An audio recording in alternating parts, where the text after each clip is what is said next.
Tarik Skubal is one of the best pitchers on the planet right now, and the Dodgers could actually be in position to pry him loose.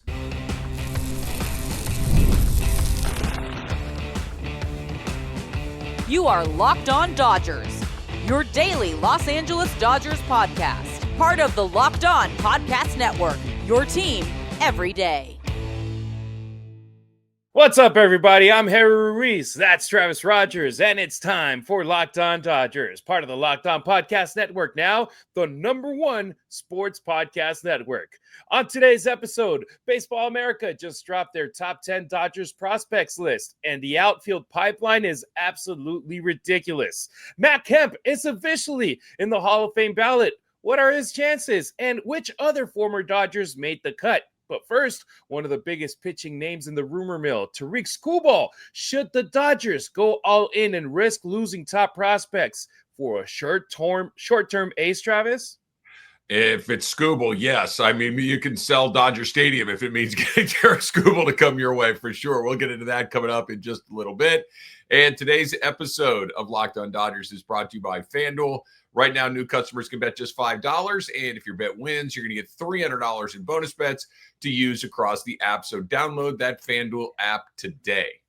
Travis is holding it down every weekday from 3 to 6 p.m. with the Travis and DeMarco Show on the radio, 710 ESPN LA, or on your phone via the ESPN LA app. Me, I'm behind the mic for USC and the Raiders doing play-by-play in Spanish, but when I'm not calling touchdowns on the weekends, I'm right here breaking down Dodger baseball with you. First time tuning in, welcome to the squad, and to our everydayers, you're the real MVPs of Locked On Dodgers. You're our Shohei Ohtanis. The Skubal question, blockbuster or trap? Because let's start today's show with a name that Dodgers fans could be buzzing about very soon. Tarik Skubal. Look, when John Heyman says that he'd be shocked if Detroit moves him, that's not nothing. You don't just casually trade a guy who led the league in ERA, WHIP, WAR, and finished just with second behind Crochet in strikeouts, so very close to the Triple Crown. He just won his second straight Cy Young Award. He's right now today, he's 28 years old.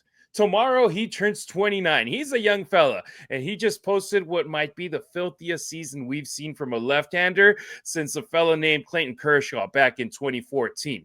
But here's the problem. Skubal has 1 year left before free agency, and every indication is that he wants to test the open market. So Detroit, would they be stuck in a situation like the Angels were a couple of years back with Shohei Ohtani, where they were hoping to keep him and then they end up losing him for nothing? Or Travis, right here, would it be a prime position for them to be like, you know what, let's get some prospects for him, and whose prospect list is as loaded as ever? The Dodgers.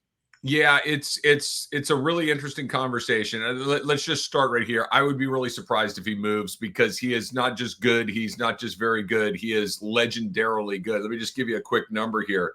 There are exactly 2 pitchers since 1900 that have posted an ERA below 2.5 and have struck out 240 or more guys and walked fewer than 35 guys in a season. Pedro Martinez and Tarik Skubal. That's the list. Okay, so that's the sort of talent that we're talking about here.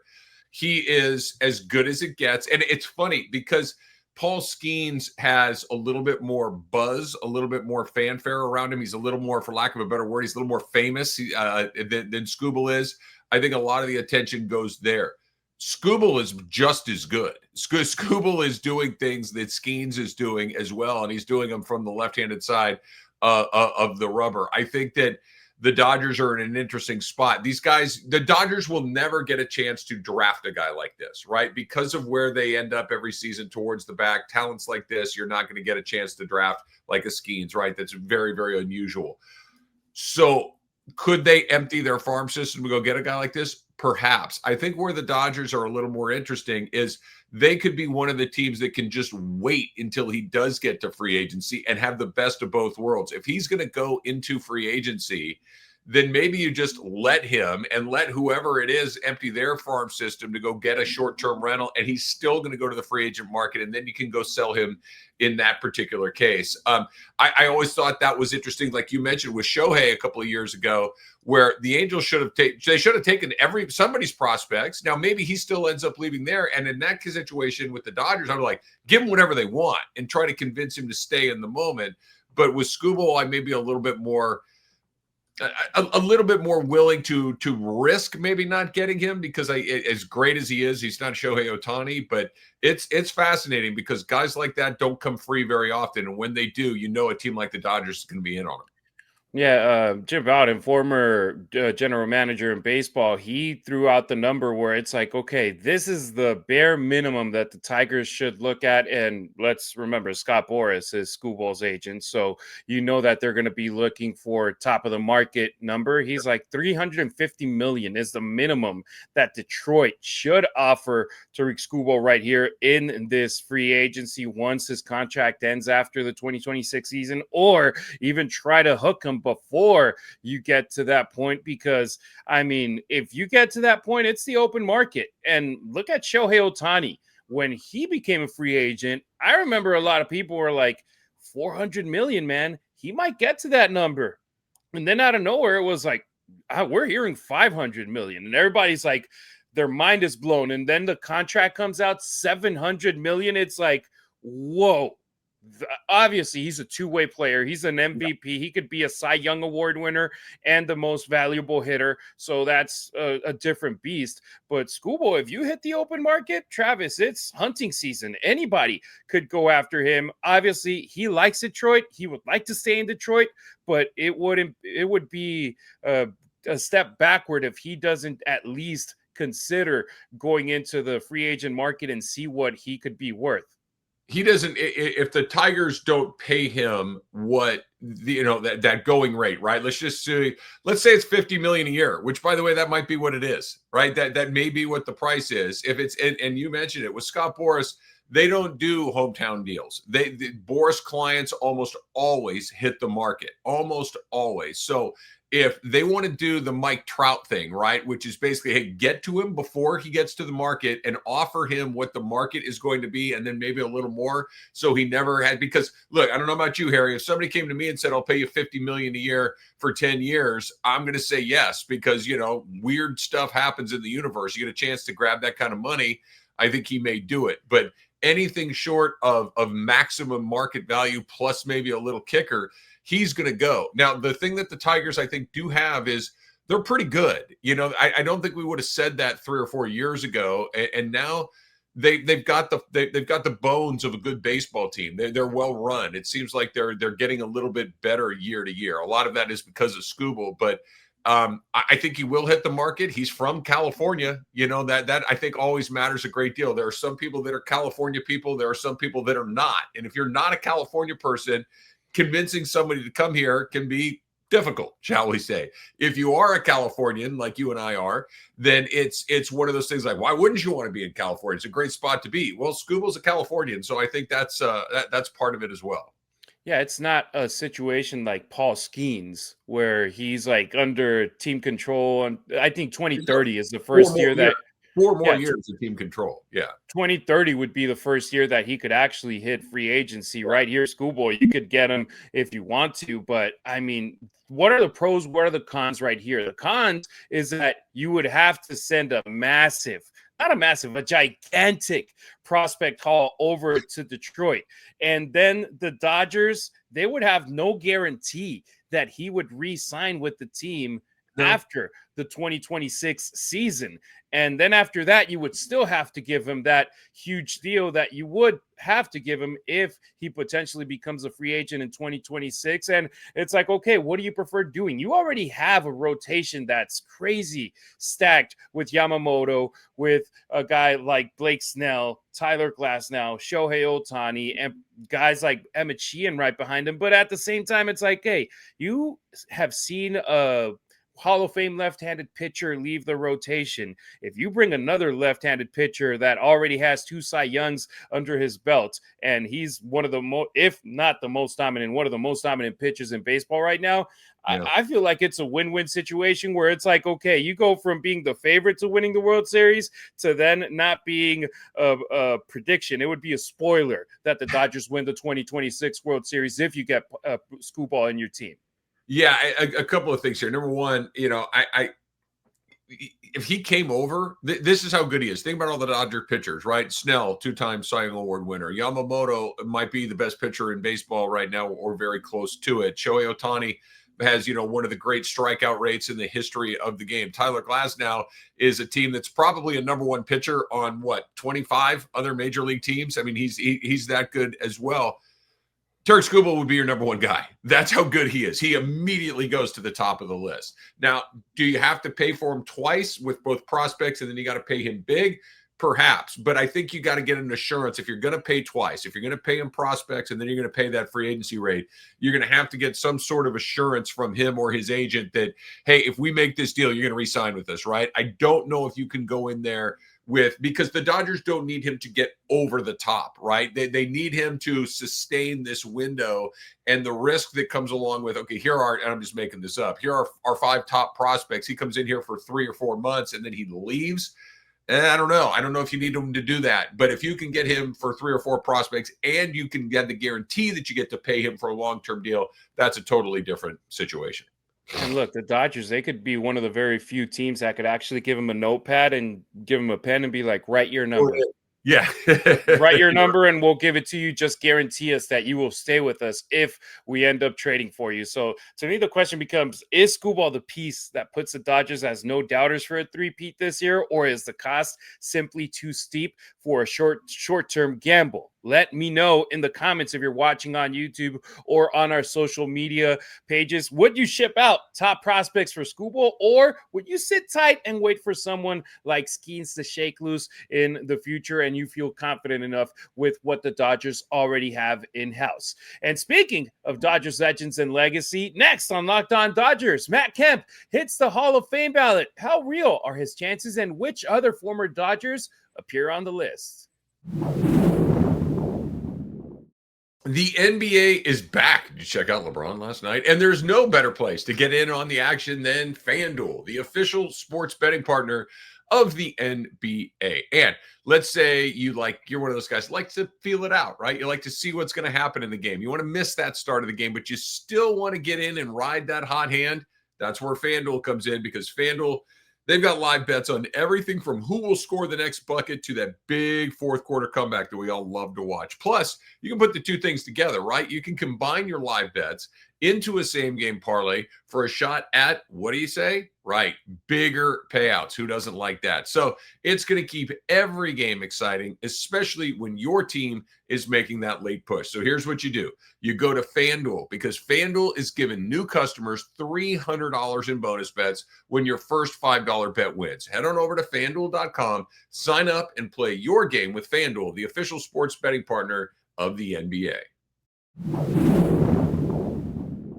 Thank you for making Locked On Dodgers your first listen of the day, and thank you for making Locked On the #1 sports podcast network. Check out our YouTube channel where you can subscribe for free. Smash that notification bell so you never miss a beat. Full episodes, hot takes, breaking Dodgers news, and more. If it drops, you're on it. That's how you become an everydayer here on Locked On Dodgers. Matt Kemp is on the Hall of Fame ballot. Dodgers legend. Hall of Famer, though, even like me. If you're watching the show, I got a Kemp nose hat that I bought over 10 years ago because I'm a diehard Dodgers Matt Kemp fan. But, I mean, let's move to this topic, which, I mean, Travis, I love seeing Matt Kemp on the ballot. The 2026 ballot is out, and he is one of the newcomers right there. And if you're a diehard Dodgers fan and you saw that era where we weren't doing very well in the early 2000s and the 2010s, early early to 2010s. Matt Kemp was one guy that made things interesting for this team. Defensively at center field, he was fantastic. With the bat, he was incredible. He put his name out there and he tried to get this team over the hump with Clayton Kershaw. Unfortunately, he wasn't able to do so. He got to a World Series when he came back with the team. And man, that was one thing that I really wanted for him, to get a World Series with the Dodgers. Unfortunately, it wasn't the case, but it's pretty cool. Getting your name on the ballot isn't easy. No, it's not. It's not. I got a lot of thoughts here. Number one, I want to start with your hat. Like you said, if you're watching us on YouTube, Harry, you just said you bought that 10 years ago? If not more. I mean, Okay. It's 2025, so at least, no, this was like 2011. It might have a tag in here when it was made, but yeah, it's been a while. The reason I ask is that thing looks like it's brand new. Harry Ruiz takes care of his hats. I am deeply impressed that thing still looks as crispy as it does. So good job on you right there. Number two, this is how good Clayton Kershaw was. They were teammates. Matt Kemp is on the Hall of Fame ballot.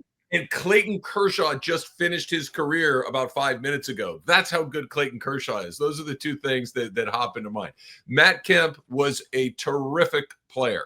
Matt Kemp had a really fantastic Dodger career to open up his long and very successful big league career. I liked him too. I loved the style that he played with. He had pop. He was an athlete. He could run. He covered a ton of ground in the outfield. He had a knack for the dramatic too. Like when I think of Matt Kemp, I think of walk-off hits. Like he was an incredibly fun player to watch. He's not a Hall of Famer. Like he's not, and this is just Travis Rodgers speaking here. My bar for the Hall of Fame, in my opinion, is exceptionally high. I know that's not the bar for a lot of people, and I know that there are people in the Hall of Fame that I personally would not want to be in there. There are already plenty of guys in there. It should be virtually impossible to get into the Hall of Fame. That's what makes it the Hall of Fame. The Hall of Fame should be for guys like Clayton Kershaw, where you go, oh yeah, forget about it. Shohei Ohtani. Oh, of course Shohei Ohtani is a Hall of Fame. What are we even talking about here? That should be the line for the Hall of Fame. If you have to convince me that somebody should be in there, then I think we've already lost the thread. It should be for the absolute automatics. Matt Kemp is a great player, a very good player. I'm here to listen to all of those things. A Hall of Fame player, I think he comes up a little short.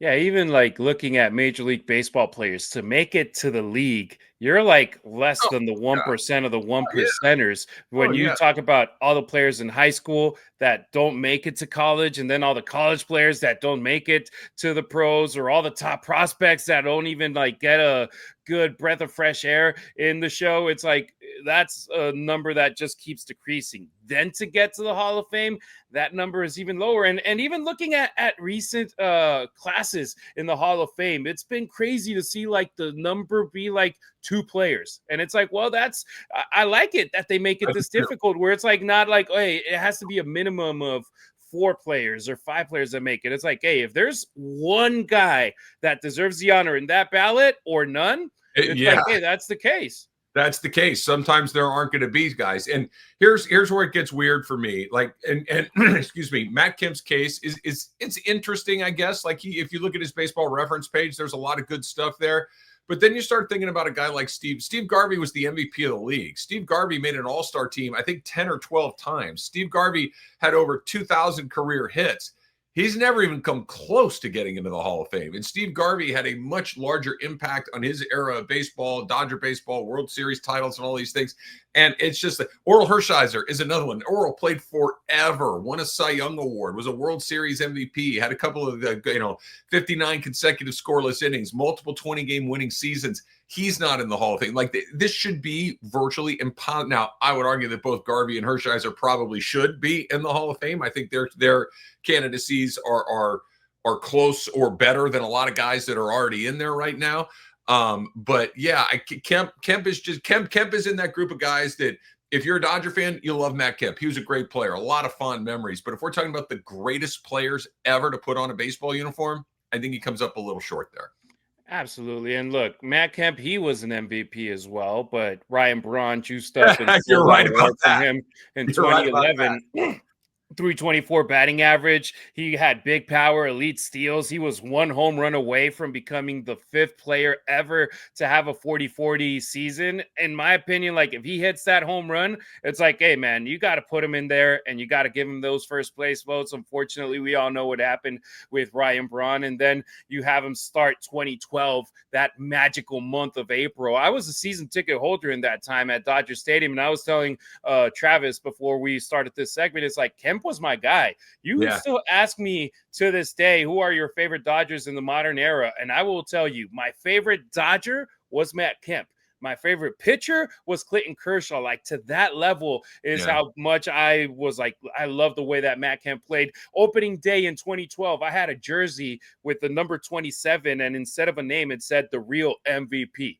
And Matt Kemp started following me on Twitter because of that. And I was like, hey, you know what? This is my guy. Like I said, that April was ridiculous. 23 games, 417 batting average, 490 on base percentage, 12 home runs, 16 extra base hits, 24 runs, 25 runs batted in. There was a moment where it's like everybody in baseball is like, Matt Kemp might be the best player in the game right now. But the thing is, same situation as with Fernando Valenzuela. Obviously not to that level with Del Toro, but you need consistency over a long period of time to be considered in that stage. And unfortunately, Matt Kemp isn't going to be enshrined in Cooperstown. I can say that right there as the number one Matt Kemp fan in the world. His career numbers don't put him there. Don't clear him over that bar. But like I said, being in the Hall of Fame ballot is an honor for anybody. And he had an impact for the Dodgers in that stage where it was like, I remember at the end of the 2011 season, him taking the mic and it's like, hey, next year we're going to make it to the playoffs. And everybody was excited at Chavez Ravine. Yeah, let's make it to the playoffs next year. And he was part of that squad that started this run that the Dodgers are in right now. Yeah, it's funny. I have two other memories of him that kind of just round out his career. I remember him hitting the wall in Colorado and having that shoulder injury, and he was never quite the same player again. And it was he was trying to make a play. I think it's a great assessment of his character that, he was willing to risk injury to try to make a play. That's one of the memories that comes through. And then at the very beginning of his career, when Joe Torre was managing the Dodgers and Matt Kemp was still coming up, and that was one of the least fun eras of Dodger baseball ever. I mean, that was just brutal to watch. You had a bunch of sullen, grumpy guys on the team. Joe Torre felt like he'd kind of checked out at that point, like he really wasn't grinding it out the way that they did. And they had this incredibly exciting player in Matt Kemp, and they refused to play him. And they just, he's too young. He's got to learn to play the right way. It's like, what are we doing here? He's the best guy out there. Put him out there. Let him go do his thing. And I remember being incredibly frustrated with Torre. Like, stop getting in this guy's way. Just let him go play baseball the way he can. Let the kids ball. And here's one of my favorite ones before we say goodbye to this segment. Bryce Harper. I was there when he made his debut at Dodger Stadium in April 2012. Steven Strasburg was up on the mound. It was a game with a lot of hype around it. 10th inning, Matt Kemp walked it off with a home run, and it was like, hey, it was magical that night at Dodger Stadium where everybody was watching the game because of the Nats, because of Bryce Harper, the phenom, and Matt Kemp was the one that put the exclamation point on it.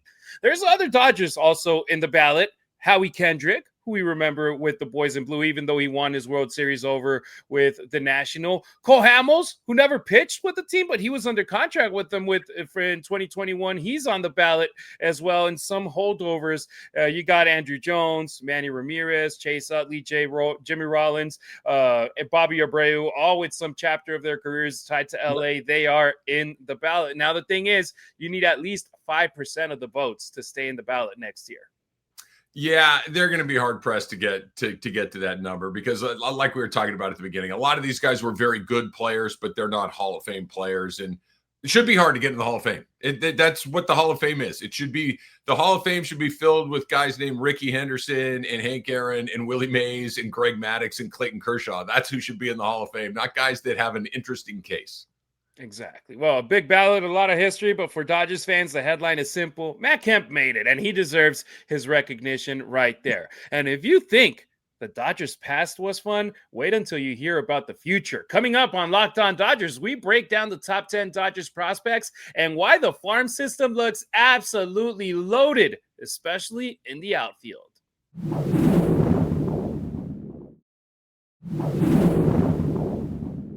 Don't forget to follow Locked On Dodgers, not only on YouTube, but on X, Instagram, and TikTok as well. You can find Travis on social media at Travis Rodgers on X and Instagram. Meanwhile, I'm at Harry Ruiz on X, at Harry_Ruiz on Instagram, and at Harry Ruiz_ on TikTok. The Dodgers farm system, pure firepower. Let's finish today's show with something extremely fun because Baseball America's top 10 Dodgers prospects list just dropped, and it's stacked. Here's the top 10.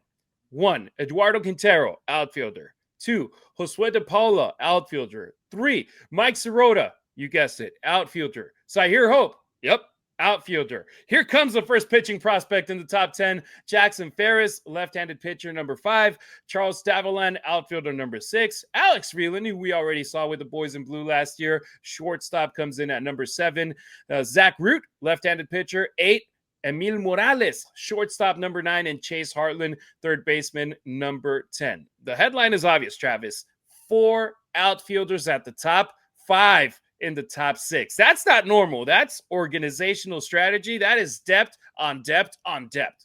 And the depth that I think is the most interesting is the fact that they have depth at starting pitching in the major league level. And they have it on 2 different things. They have it through the free agency route, whether it's through Shohei Ohtani or Yamamoto or Sasaki or Snell, trade for Glasnow, but they're also able to buttress all of that with the guys that they've developed themselves, the Sheehan's, the Robleskis, the Ryans, the Stones, all of these guys that come together. And I think that's what makes this outfield group so interesting as well. Is I know that we've spent a lot of time, quite frankly, it numbs my brain to do it, talking about the economics of the Dodgers and the advantages they have over the other teams. They do. Look, fine, the Dodgers make a lot of money. They spend a lot of money. I get it. Okay. But what they're better at than almost everyone else. Think about this. The Dodgers pick towards the back of the draft virtually every single season. They're picking somewhere in the high 20s or 30s, or sometimes they don't pick even until they get a shot at that supplemental round. They can be picking in the high 30s to the 40s. And they're still developing major league players at a rate far greater than most other teams. Not to pile on the Angels, but let's pile on the Angels a little bit. The Angels are picking near the top of the draft every year, and they can't get a single thing right. They're getting access to some of the best amateur players in the world, and they can't get it right. 25, 28, 29 other teams pick ahead of the Dodgers, and they're still finding better players. They're still developing more guys. And when you look at a list like this, and those 10 guys, Harry, probably 3 of them will turn out to be pretty good big leaguers. And by the way, that's a really good ratio of how it works. You know, most teams would kill to have 3 out of 10. The Dodgers seem to be better at that than everyone else too. And that to me is the secret sauce of the Dodgers. Yeah, you can go out when an Ohtani or a Yamamoto and just kind of throw your checkbook at it. That's kind of fun. But you can also develop guys all over the place. So when it's time to make a trade, you have the assets in place, or you need to fill in a guy, you can do that as well. Their organizational construct, from economics to scouting to development, is just A+ across the board. And this prospect list is a great example of it.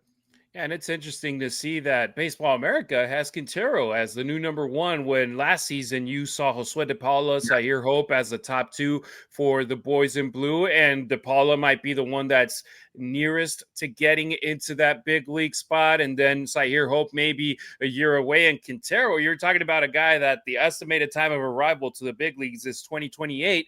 But this is the thing, it's a prospect list, and they look at him, Baseball America, as a future cornerstone for the Dodgers with real bat speed. He can play all 3 outfield spots, and the Dodgers love his makeup coming out of Venezuela, the type of player that he is. So it's going to be a name that we're going to have in mind. But looking at this, Travis, how they are loaded with outfielders, that makes me think, okay, we were talking about it, I think in yesterday's show or in Tuesday's show, about how Monday's show, how the Dodgers could be going with Ryan Ward over at left field if they don't strike the free agent market with a player that they really like. Well, that could be the great stopgap solution before you get one of these prospects that could be younger, could be better than what you have in a Ryan Ward, who just raked in 2025 over in the AAA level. Let's see what the Dodgers could do with these prospects. And they have a good system, good enough to win now and win later. That's the best part.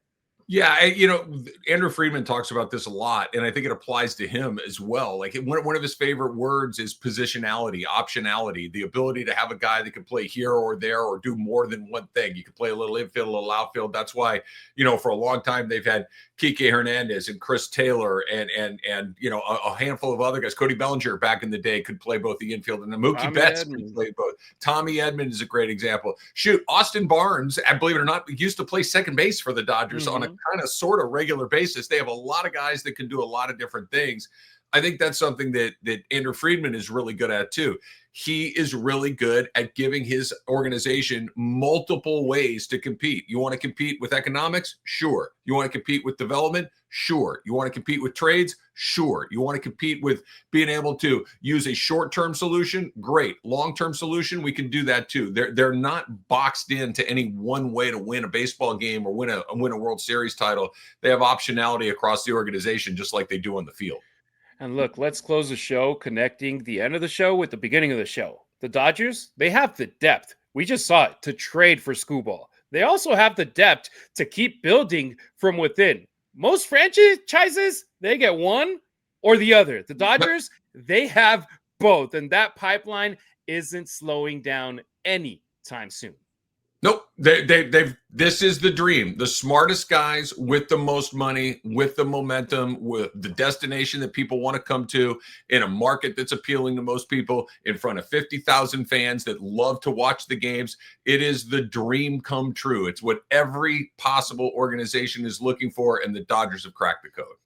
Exactly. Well, that'll do it for today's episode. Thank you so much for making Locked On Dodgers your first listen. If you're still craving more baseball talk, have the all-new Locked On MLB Game Night be your second listen. Get local analysis on a national scale. Find MLB Game Night on Locked On MLB on YouTube or wherever you get your podcasts. Tomorrow, we'll be back for more here on Locked On Dodgers. I don't know if Travis will be rocking that amazing hoodie that he's wearing today, but I love it. Cardinal and gold, baby. We got a huge game.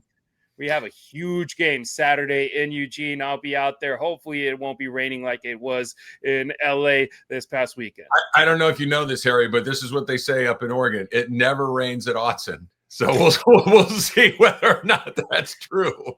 Hey, and if not, let's go get a win with rain or without rain. Thank you so much for rocking with us. Thank you for riding with us. Until next time, keep it real. Keep it Dodger Blue.